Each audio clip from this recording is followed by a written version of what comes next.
यहाँ के भाजपा पार्षद की शिकायत मुताबिक यह घटना नगर पालिक निगम क्षेत्र के वार्ड 8 इमली डुग्गू के पार्षद सुफल दास महंत के साथ 25 फरवरी को शाम घटित हुई। पार्षद सुफल दास अपने कार्यालय में बैठकर सामाजिक कार्य निपटा रहे थे कि इस दौरान रेस्ट हाउस मोहल्ले की मितानिन प्रभा कुर्रे अपने पति दिनेश कुर्रे के साथ पहुंची और गाली गलौज कर एससी कास्ट से आने की बात कहते हुए फर्जी केस में फंसा देने की बात कहा, जान से मारने की धमकी देने लगी। मितानिन के द्वारा वार्ड में निवासरत महिलाओं के प्रसव के दौरान उन्हें डरा धमकाकर पैसा वसूलने की शिकायत करने की वजह बताया। वहीं मितानिन प्रभा कुर्रे ने बताया कि उसके साथ अभद्र और अश्लील शब्दों का उपयोग किया गया। सर्व मंगला मंदिर के निकट भंडारा गृह में आज शुक्रवार को मितानिनों और पार्षदों की बैठक रखी गई थी। जब बैठक में सभी मितानिन अपनी समस्या बता रहे थे, इस दौरान जब मेरी बारी आई तो पार्षद सुफल दास ने गंदे कमेंट किए। घर पहुंच जब पति को बात बताई तो वह इन शब्दों को जानने के लिए पार्षद के घर पहुंचे, जहां पार्षद ने धमकी देने आए हो कहकर हमारे साथ अभद्र व्यवहार कर मारपीट किया। यहां वार्ड के दूसरे लोग भी इकट्ठा हो गए थे, जहां आपसी समझाइश हो गई थी और किसी तरह की एफआईआर की बात नहीं हुई। लेकिन बाद में पार्षद ने थाना आकर भाजपा वालों के साथ लेकर दबाव पूर्वक एफआईआर दर्ज करा लिया गया। मैं कविता राठौर वार्ड नंबर 36 से मितानिन हूँ। अच्छा, तब तो ये बताएंगे कि सवाल किस लिए आया? हम लोग हमारे साथ की मितानिन है, उसके साथ में मारपीट किया गया है पार्षद द्वारा। पहले तो पार्षद के द्वारा अभद्र शब्दों का उपयोग किया गया, तरीके से जिस तरीके से बात करना चाहिए ऐसा किया नहीं गया सामाजिक कार्यक्रम में। और जब उसके लिए शांतिपूर्वक वो बात करने के लिए उनके घर गई तो उनको घर में बंद करके मारा गया, उनको और उनके पति को। अच्छा, ये बताइए मितानिन कितने अभी संख्या में यहाँ आए?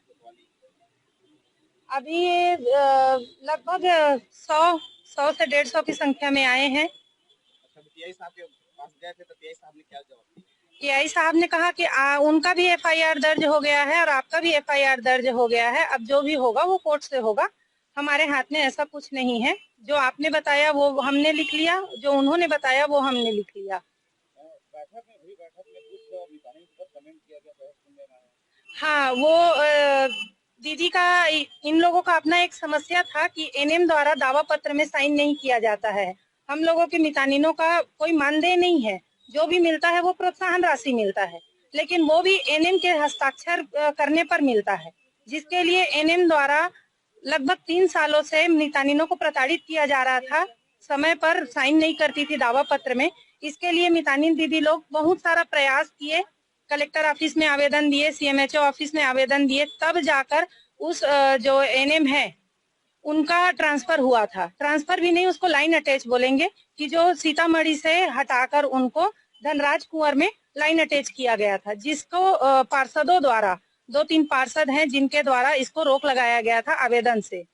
तो दीदी इस चीज को उस सभा में हम लोगों के सामने रखी बात को, जिसमें पार्षद भैया भी उपस्थित थे। तो पार्षद भैया द्वारा कहा गया कि मितानिन सुबह मॉर्निंग वॉक में गई थी, अच्छी बात है सुबह मॉर्निंग वॉक में जाना, डिप्रेशन हो गया है इनको, डिप्रेशन में 6 ग्राम खून है, तो मैं इनको सलाह दूंगा कि ये मेरे घर आएंगी, मैं इनको अच्छा टॉनिक दूंगा जिससे इनका स्वास्थ्य सुधर जाएगा।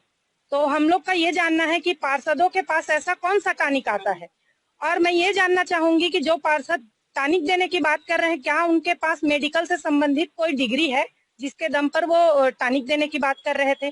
और अगर नहीं है डिग्री और नहीं आता है पार्षदों के पास कोई टॉनिक, तो फिर वो किस टॉनिक की बात कर रहे थे? मैं इसका पूरी तरीके से जानना चाहूंगी कि क्या वो उनका अभिप्राय क्या था।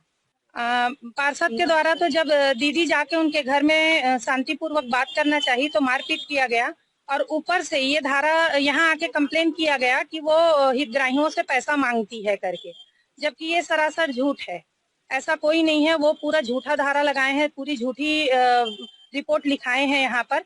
और अगर ऐसा है तो वो हितग्राही खड़े करे जिनसे दीदी पैसा मांगी है, सबूत के साथ खड़े करे, तो हम दीदी से माफी मंगवाने के लिए भी तैयार हैं, क्योंकि हम निःशुल्क सेवा देते हैं। हमने अभी तक हमारे साथ की सभी मितानिन बहनें अभी तक किसी से पैसे की मांग नहीं किए हैं और मुझे पूरा विश्वास है कि प्रभा दीदी द्वारा भी नहीं किया गया होगा। तो अगर पार्षद ऐसा कहता है या ऐसी धाराएं लगाई गई हैं तो वो पूरा उस चीज का सबूत दें कि ऐसा कुछ है, कोई हितग्राही है जिससे वो पैसा ली है।